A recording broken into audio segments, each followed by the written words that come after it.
to show you how you unzip a file of photos that you have received because you've downloaded your photos from a cloud service. This is one of the most common questions I get from my students, and so I thought I would record a little tutorial that will show you how to do it.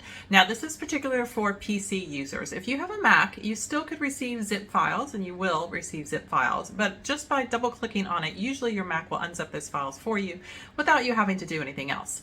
On a PC, when you receive a zip file, it's going to look like a yellow file folder with a little zipper on it, and it will be in your downloads folder, most likely. So if you go to download your photos from Apple or Dropbox or iCloud, or you get sent an email message from one of those services, if you request your photos back, you are going to be downloading zip files, and I'm going to show you what that means for you and how to handle it. I'm Allison Lee, and I run an academy called the Memory Curator, which helps you organize your photos so you can tell your family story.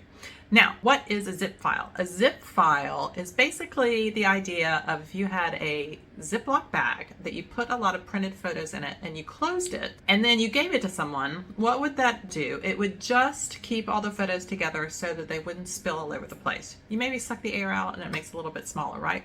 So a digital zip file is basically the same thing. We're just putting all our digital images in the zip file. It makes everything a little bit smaller and it keeps everything together. But they do have to be unzipped, particularly if you're going to use them in a program like Lightroom and you want to import them into your master photo collection.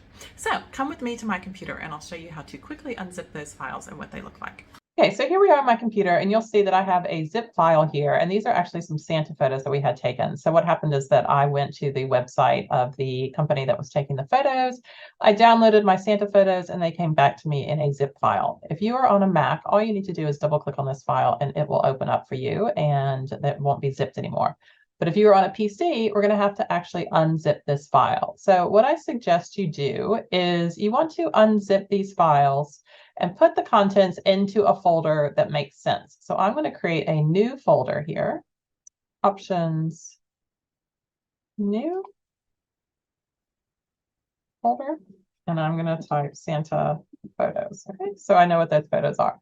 And then I'm going to click on the zip file. I'm going to click this thing that says extract all. I'm going to browse for that folder that I just made, Santa photos.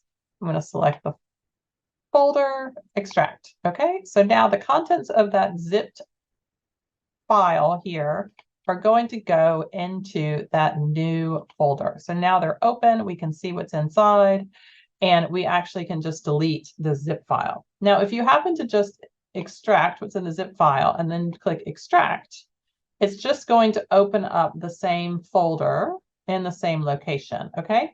So you'll see here, we've just unzipped it. It's right there instead of all the contents actually going into the Santa photos.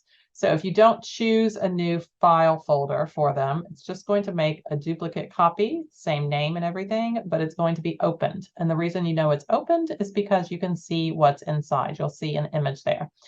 After you have done that, you can actually delete the zip file because we don't need that anymore. And then everything, you can see all the contents inside, and you can do things like import these photos into Lightroom, make a book with them, whatever you would like. All right, so I hope that is helpful. If you would like more tips, please follow along on the channel, click the subscribe button, and I hope to see you soon. Oh, and please give this video a thumbs up if it was helpful. Thanks, bye.